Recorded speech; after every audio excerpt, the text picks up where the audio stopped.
Welcome you all once again to our channel Eklavya Academy Kashganj, the platform realizing dreams. UP TET का 23 जनवरी को जो exam होने वाला है उसके लिए हम एक टेस्ट सीरीज 25 इंग्लिश के प्रैक्टिस सेट लगा रहे हैं जिसमें ये थर्ड सेट है। और देखिए मेरे को 25 कंप्लीट करने हैं, है ना। मैंने आपको पहले ही बोला था, आज 8 तारीख हो चुकी है। हम 5 से 6 दिन में ये जितने भी 25 सेट्स हैं, अभी हम डेली 2 से 3, 3 से 4 प्रैक्टिस सेट्स लगाएंगे और लगभग 15 तक अगर हम कोशिश करेंगे कि 15 तारीख तक पूरे 25 जो टेस्ट सीरीज है ये कंप्लीट हो जाए, फिर ये चैनल पे रहेंगी। आप कभी भी इसको रिवाइज कर सकते हैं और अगर आप ये 25 प्रैक्टिस सीरीज लगा लेते हैं उसके बाद आपको अदर सोर्सेज जाने की जरूरत भी नहीं पड़ेगी। आपको खुद ही लगेगा कि आप जितने भी प्रैक्टिस सेट्स पुराने लगाएंगे आपको कहीं ना कहीं क्वेश्चन रिवाइज होके इसी में से मिलेंगे और भी उसी के आसपास के क्वेश्चन जो टॉपिक्स हैं उन्हीं के चारों ओर से आपको सवाल मिलेंगे। ठीक है, तो ये प्रैक्टिस सेट्स आप बहुत कॉन्फिडेंटली लगाइए। उसके बाद आप देखिए कि आपके इंग्लिश में बहुत ही अच्छा स्कोर जो होगा वो आप कर पाएंगे। ठीक है, तो चलिए स्टार्ट करते हैं आज का प्रैक्टिस सेट। और पहला सवाल है, ठीक है, आपकी स्क्रीन पे पहला सवाल है, आप देख सकते हैं और आप खुद एक बार सोचेंगे पहले, ठीक है, कि इसका आंसर क्या होना चाहिए, फिर मैं आपको आंसर्स बताती जाऊंगी। सिंगुलर नाउन इनमें से कौन सा है, हमसे पूछा गया। क्राइटेरियन, असाइलम्स, एजेंडा और रेडियाई। तो इसमें से सिंगुलर नाउन कौन सा है। चलिए देखिए, मैं एक पॉइंट से आपको जितने भी ऑप्शंस हैं उन सबके बारे में बताती जाऊंगी कि आपका एक बार रिवीजन पूरा हो जाए। ठीक है ना। देखिए ये जो कुछ वर्ड्स हैं, जैसे कि ये फ्रेंच, इटालियन, कुछ वर्ड्स हैं जिनके सिंगुलर प्लूरल बिल्कुल अलग बनते हैं और ज्यादातर इसमें कुछ ओएन वाले हैं। आप देखेंगे जिनमें ओएन लगा है। मैंने पिछले एक लास्ट वीडियो में भी एक सवाल आया था, उसमें बताया था अगर क्राइटेरियन सिंगुलर है तो इसका क्राइटेरिया जो होगा वो प्लूरल होगा। एक यूएम वाले सिंगुलर बनते हैं, जैसे कि बैक्टीरियम जो है, अगर वो सिंगुलर है तो इसमें बैक्टीरिया प्लूरल होगा। ठीक है ना। तो बहुत सारे ओएन वाले और बहुत सारे यूएम वाले जो होते हैं वो सिंगुलर होते हैं और जिसमें लास्ट में फिर ए आ जाता है वो वाले ज्यादातर प्लूरल हैं। तो कभी ऐसा कंफ्यूजन हो तो आप एक हिंट के लिए इसे याद रख सकते हैं। तो इसका आंसर ए ही होगा, क्योंकि असाइलम का प्लूरल है। एजेंडा जो है, देखिए वो एजेंडम का है, जैसे मैंने आपको बताया यूएम वाले सिंगुलर, है ना। और रेडियाई जो है वो रेडियस का है, यूएस। ठीक है, तो ये सब यूएम, ओआर, यूएस ये सब सिंगुलर है और ये प्लूरल होते हैं ए वाले, जिसमें लास्ट में जैसे एजेंडा हुआ, ठीक है ना, क्राइटेरिया हुआ, बैक्टीरिया हुआ, ये सब। अगले पे चलते हैं, चूज द प्लूरल नाउन। इसमें से प्लूरल नाउन कौन सा है। Equipment, stationery, cavalry, business. तो आप जल्दी से सोच लीजिए, फिर उसके बाद हम आंसर देखते हैं इसका क्या होना चाहिए। और देखिए इक्विपमेंट, स्टेशनरी और बिजनेस, ये जो है आप देखेंगे ये अनकाउंटेबल्स नाउन है और अनकाउंटेबल जो नाउन होते हैं वो हमेशा क्या होते हैं, सिंगुलर होते हैं। इसमें कैवेलरी हो गए। देखिए कुछ ऐसे नाउन्स होते हैं जिनमें कभी आईएस या ईएस या उनका प्लूरल नहीं बनता। क्यों नहीं बनता, क्योंकि ऑलरेडी प्लूरल नाउन है। तो इनके मैं आपको पूरा एक बार में बता देती हूँ कि कौन कौन से ऐसे नाउन है। देखिए इन्फेंट्री, जेंट्री, पोल्ट्री, ठीक है ना, कैवेलरी तो यहाँ लिखा ही हुआ है, पीजेंट्री, पुलिस, प्यूपल, ये आपको सब जितने भी मिलेंगे ये सब प्लूरल नाउन है, ऑलरेडी प्लूरल है। तो इनमें इन्फेंट्रीज नहीं होगा, इसका जेंट्रीज नहीं होगा, इसका पोल्ट्रीज नहीं होगा, इसका कैवेलरीज नहीं होगा, कभी भी नहीं होगा। ठीक है, तो ऐसा कभी कभी एरर भी आ जाता है, तो हमें ध्यान रखना है these are already plural noun, they can't be change in plural noun with IS और बताना है।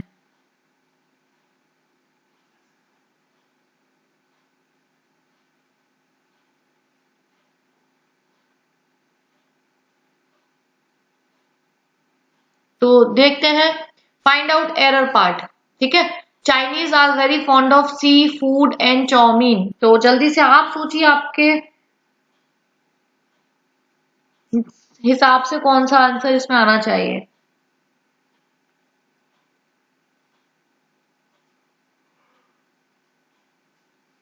देखते हैं। देखिए यहाँ पे एक चीज ध्यान रखिएगा, फॉन्ड ऑफ, ठीक है, तो fond of, Chinese are very fond of seafood and chowmein.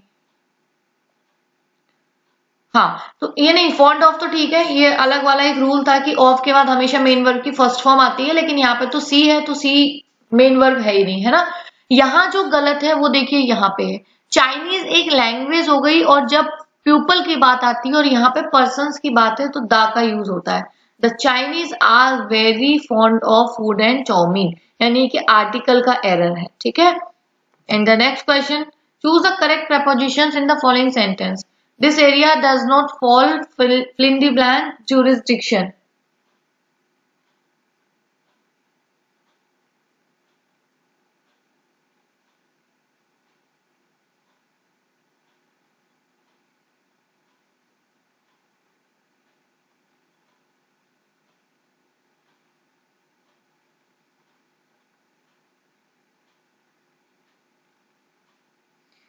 तो देखते हैं इसको। देखिए, this area does not fall under, यहाँ पे आएगा अंडर, ठीक है ना, यानी कि न्याय के जुरिडिक्शन हो गया, कोई भी न्याय, ठीक है, उसके अंडर में नहीं आता। So next, he killed the word a gun. अब आपके पास विद है, बाई है। ये देखिए यूपी टेट, मुझे ये तो नहीं याद कब आया हुआ है, 13-14 के आसपास शायद, लेकिन ये यूपी टेट में आया हुआ सवाल है ऑलरेडी, ठीक है। He killed with the word, अब विद, बाय, थ्रू, ऑफ, क्या आना चाहिए आपके अकॉर्डिंग आंसर?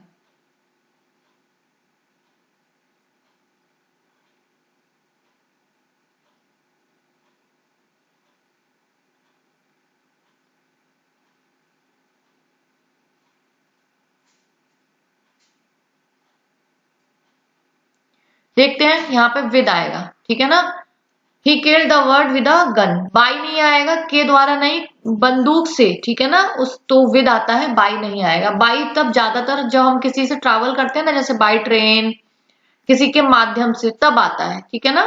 तो अगला, choose the verb of word special.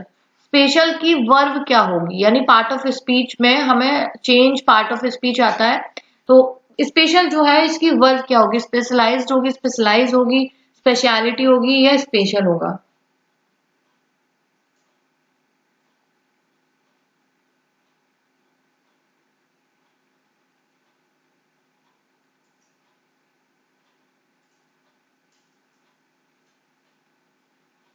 तो देखिए, स्पेशल का कुछ लोग स्पेशलाइज्ड सोच रहे होंगे। ध्यान रखिएगा, कभी भी अगर आपसे वर्ब पूछी गई है तो हमेशा ध्यान रखिए आप फर्स्ट फॉर्म आंसर करेंगे, और बी इज करेक्ट, क्योंकि स्पेशलिटी तो अलग हो गया, वो नाउन है ही नहीं, वो सॉरी वर्ब है ही नहीं। स्पेशल तो वर्ब, ये स्पेशल जो वर्ड है ये तो वैसे भी एग्जैक्टिव है अगर हम सबकी बात करें, ठीक है ना।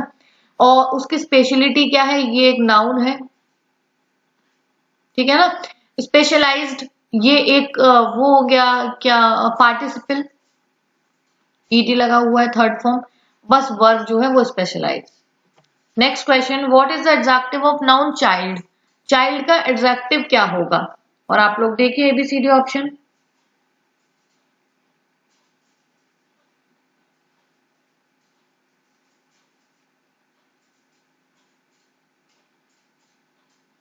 तो देखते हैं, देखिए नाउन जो होगा, चाइल्ड खुद भी एक नाउन है, और वो सॉरी एडजेक्टिव पूछा अच्छा है इसका, तो चाइल्ड तो एक नाउन है। देखिए चाइल्डहुड भी एक एब्स्ट्रैक्ट नाउन होता है, एब्स्ट्रैक्ट नाउन, ठीक है ना। चिल्ड्रन बिल्कुल नाउन है, क्योंकि उसी का प्लूरल हो गया सिंगुलर का, तो ये भी नाउन है, ठीक है। चाइल्ड्स ये तो कुछ होता ही नहीं है, क्योंकि चिल्ड्रन होता है। चाइल्ड लाइक, देखिए दो होते हैं ये, चाइल्डिश और चाइल्ड लाइक, ये दोनों ही एडजेक्टिव हैं, ठीक है ना, चाइल्ड के। अगला, which is the correct spelling? आपको स्पेलिंग्स दे रखी हैं चारों, और देखिए और बताइए इसका क्या आंसर सही होगा।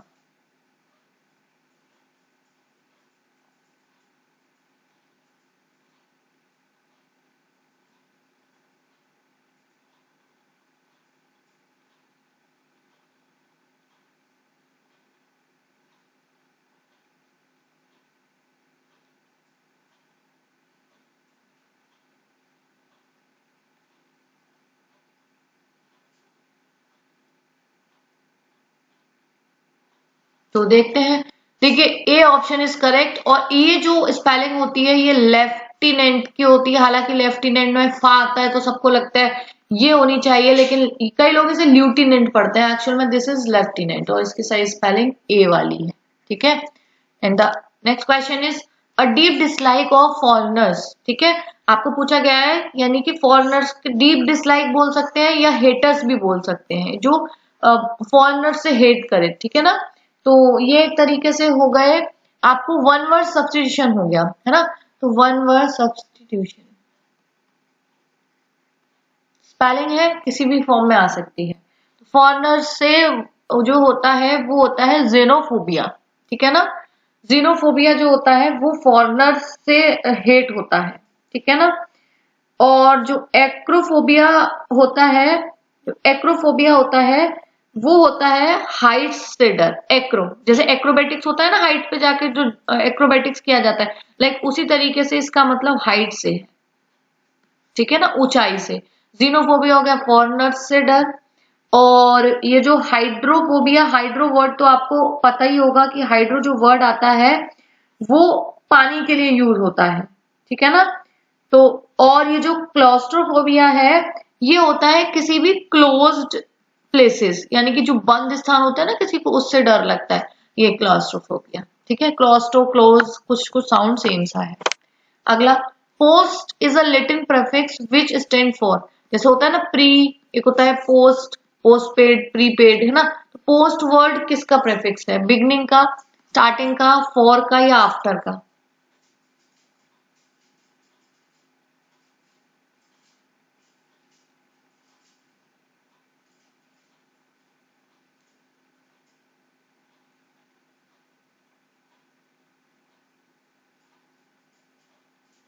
तो देखिए, बिगिनिंग और इसके लिए स्टार्टिंग के लिए प्री आता है, फॉर तो फिर एक्स्ट्रा ऐसे ही दे दिया है, आफ्टर आता है। पोस्ट का मतलब होता है पोस्ट पेड या कोई भी पोस्ट, ठीक है ना। जैसे होता है ना, देखिए आजकल प्री वेडिंग शूट, एक होता है पोस्ट वेडिंग शूट। तो प्री का मतलब पहले और पोस्ट का मतलब बाद में। अगला, choose simple sentence out of these four.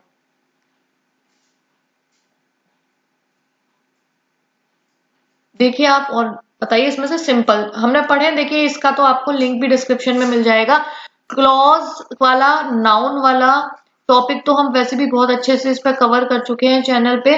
तो क्लॉज वाले चैप्टर में ही हमने पढ़ा था सिंपल, कंपाउंड और कॉम्प्लेक्स सेंटेंस, ठीक है ना। तो इसमें से हमें वही बताना है कि कौन सा सिंपल है।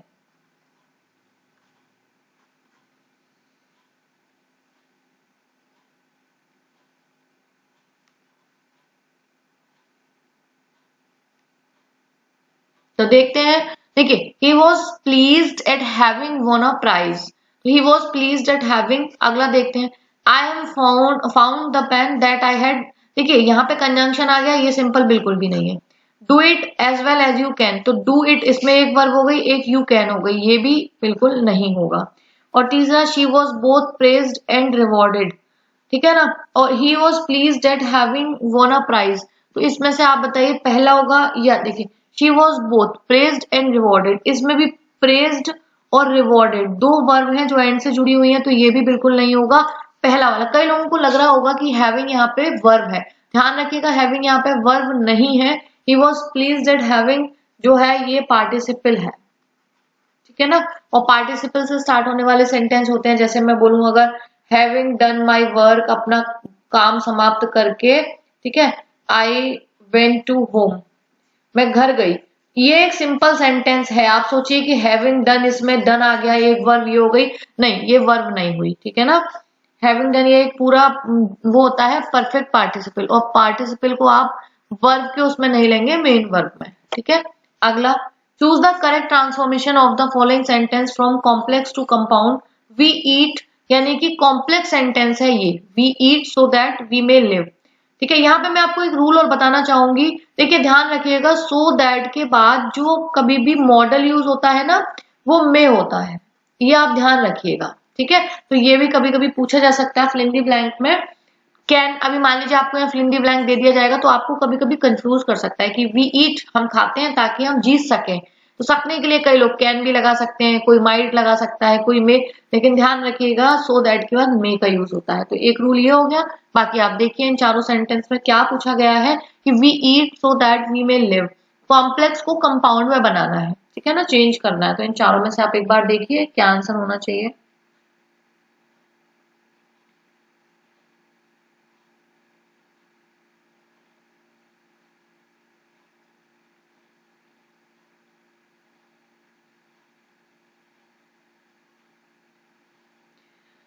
चलिए देखते हैं। वी ईट टू लिव, हम खाते हैं जीने के लिए।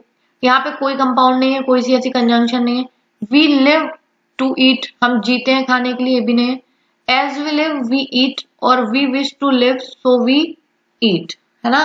तो as we live we eat, क्योंकि हम जीते हैं, और we wish to live, complex to compound करना है ना इसे, कौन सा हो जाएगा। वी विश टू लिव, हम जीना चाहते हैं, सो वी ईट, इसलिए हम खाते हैं। इसका जो आंसर हो जाएगा वो डी हो जाएगा, ठीक है ना। क्योंकि क्या बोला गया था, वी ईट, हम खाते हैं, सो दैट वी में लिव, तो we wish to live so we eat, ठीक है। So D option is correct. The next question, combine the following sentence into one, there was a picture, a crow saw it. इनको हमें combine करके एक sentence बनाना है, ठीक है। दो अलग अलग सेंटेंस है, तो आप ऑप्शंस पढ़िए। A crow saw there was a picture, a crow saw a picture, both are correct, both are wrong.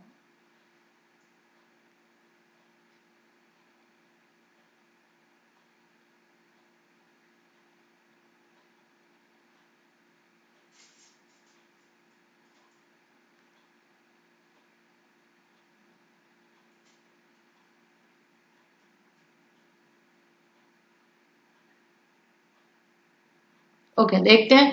देखिए, there was a picture, a crow saw it, a crow saw there was a picture, a crow saw a picture, ठीक है। अगला both are correct. देखिए both are,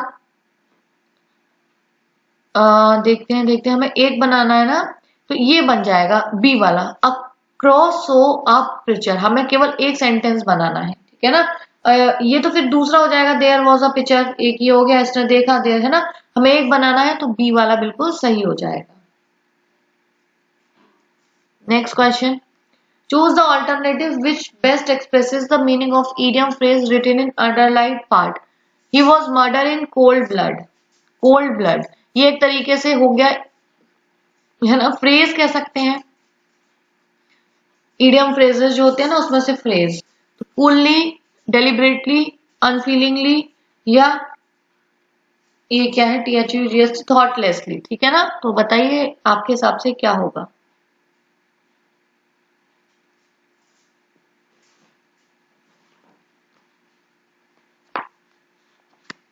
cold blood.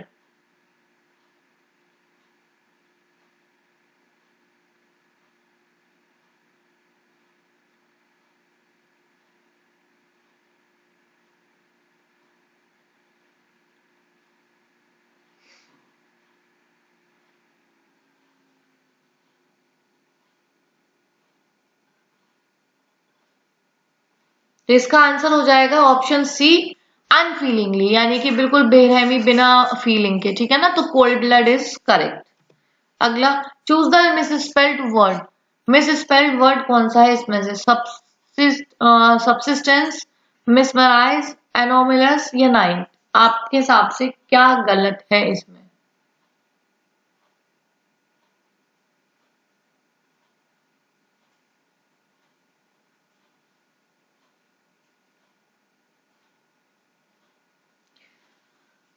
तो देखते हैं इसमें क्या गलत है।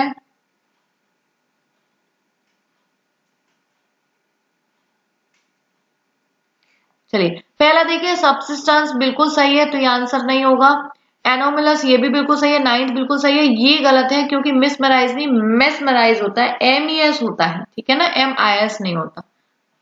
Next question, change into passive voice. Who painted the wall, आपको पैसिव वॉइस में इसको चेंज करना है, और जल्दी से देखिए और बताइए अपना आंसर।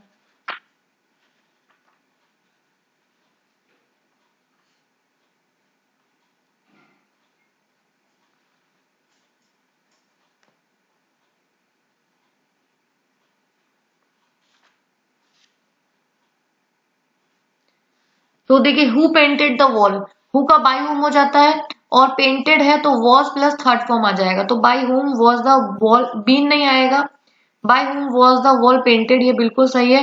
इज आएगा नहीं, हैज आएगा नहीं, ठीक है। So second is correct. Next, still water runs deep, still is, यानी स्टिल जो है वो कौन सा पार्ट ऑफ स्पीच है इसमें, देखिए और अपने अपने आंसर्स बताइए।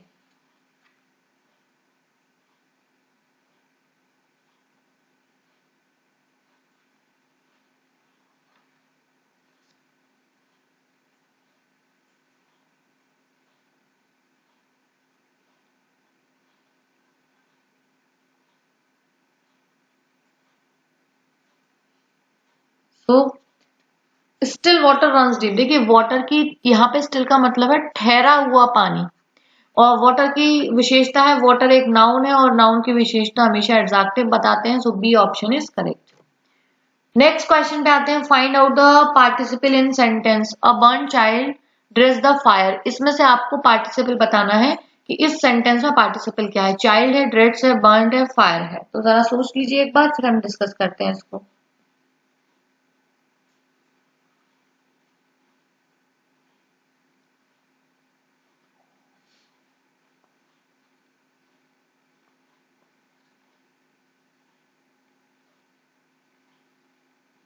तो देखिए, अब बर्न चाइल्ड, चाइल्ड एक नाउन, इसके सारे डिस्कस कर लेते हैं। चाइल्ड एक नाउन हो गया, एक आर्टिकल हो गया, है ना, ड्रेड्स यहाँ पे हो गया फूंक कर। देखिए इस ये जो हिंदी एक मुहावरा कहा जाता है कि दूध का जला छाछ भी फूंक कर पीता है, ठीक है ना, ये उसी की इंग्लिश है। तो ड्रेड्स यहाँ पे एक वर्ब हो गया, द फिर से आर्टिकल हो गया, एंड द फायर और आग यानी कि यहाँ पे फिर से ये नाउन हो गया।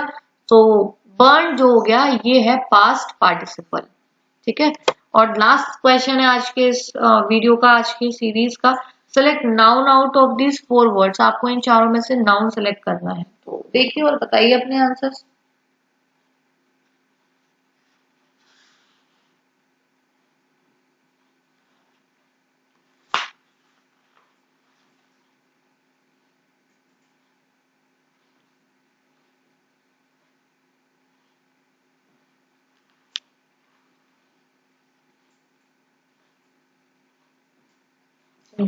देख लेते हैं। ये देखिए बहुत ही कंफ्यूजिंग चीजें हैं जो मैंने आपसे यहाँ पे पूछी है, ठीक है ना।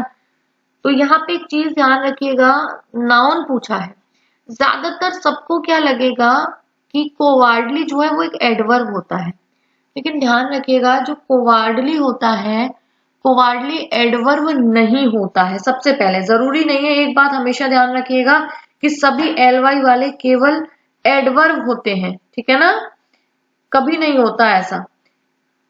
तो कोवार्डली जो है ये एक एडजेक्टिव फॉर्म होती है, ठीक है ना, और इसका जो कोवार्ड होता है वो होता है नाउन। ये एडजेक्टिव नहीं होता कोवार्ड, कोवार्ड माने लोगों को लगता है डरपोक, कोवार्ड माने पूरा होता है, डरपोक व्यक्ति। एक बार एग्जाम में किसी में आया भी गया है, तो ऐसे लिखा था ही इज अ कोवार्ड मैन, और सब बहुत बार पढ़ लिए लेकिन फिर भी समझ में नहीं आ रहा था कि कोवार्ड मैन, ठीक है भाई, मैन की विशेषता डरपोक, लेकिन इस पूरे का मतलब डरपोक व्यक्ति होता है, इसके बाद मैन लगाने की जरूरत नहीं होती है। वाइज माने बुद्धिमान, और ये एक एडजेक्टिव है। और वर्चुअस, ठीक है, वर्चुअस हो गया यानी कि बहुत ज्यादा लकी, और वर्चुअस मेरे को इसका हिंदी ऐसे वर्ड नहीं दिमाग में आ रहा है। वाइसेस एंड वर्च्यूज होते हैं गुण और अवगुण, है ना, तो वो बहुत गुणी है, आ गया दिमाग में, ठीक है, बहुत गुणी है, तो ये भी एक एडजेक्टिव हो गया। तो ध्यान रखिएगा माइजर माने होता है, केवल कंजूस नहीं होगा तो आप एडजेक्टिव कर दोगे, माइजर माने होता है कंजूस व्यक्ति, और माइजर माने अगर कंजूस व्यक्ति होता है सो माइजर इज अ नाउन। तो इसी के साथ हमारे 20 क्वेश्चन इस प्रैक्टिस सेट के कंप्लीट होते हैं। नेक्स्ट प्रैक्टिस सेट को हम बहुत ही जल्दी 1 थ्रो में पूरा करने वाले हैं, और पढ़ते रहिए आप, इन वीडियोस को देखते रहिए, बहुत हेल्प मिलेगी आपको, हेल्प इवन आपके जो अपकमिंग एग्जाम है यूपी टेट का, वो आप अगर इनको कंप्लीट कर लोगे, और इतनी चीजें मैं जो आसपास बताती हूँ एक चीजों से और भी, तो आपका पूरा जो यूपी टेट का रिवीजन है वो पूरा कंप्लीट हो जाएगा, ठीक है। बाकी कोरोना बढ़ रहा है तो अपना ध्यान रखिए और पढ़ते रहिए। बेस्ट ऑफ लक, ध्यान रखिए, टेक केयर।